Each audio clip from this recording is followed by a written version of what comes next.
If you haven't played Counter-Strike in a while, it's easy to forget how unforgiving it can be. There's no regenerating health, and just one burst from an assault rifle or bullet from an AWP is enough to take you down. Valve's next entry in the franchise, Counter-Strike Global Offensive, isn't meant to be a huge step forward. This is not Counter-Strike 2, but instead a reworking of existing mechanics with a few tweaks made to map layouts, loadout options, and the visual style. Global Offensive will also be available on consoles. Xbox 360, PlayStation 3, and PC players will get a chance to play when the game's ready sometime in 2012, though PC players will also get a shot earlier in a beta test planned for this October. The basic gameplay in Global Offensive will be familiar to any series veteran. You split into two teams, terrorist and counter-terrorist. Depending on the map, the objectives will differ.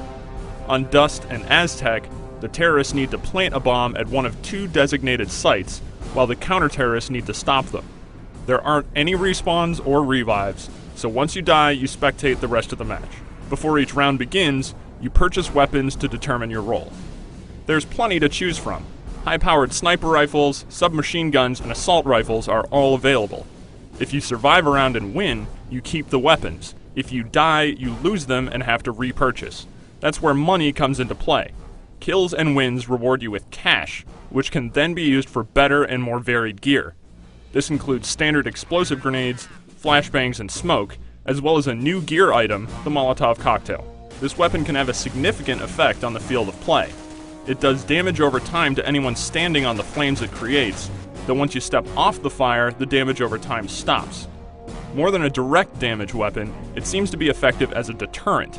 Because no player is going to want to run across a carpet of fire, the Molotov seems like it could be really useful for map control and defense. Speaking of maps, Valve's made a few changes to the Dust and Aztec maps that longtime players might appreciate. The underpass area on Dust has been widened significantly, and a new stairwell leading up from the underpass serves as a great exit point for terrorists who would previously have been pinned down by counter-terrorist snipers.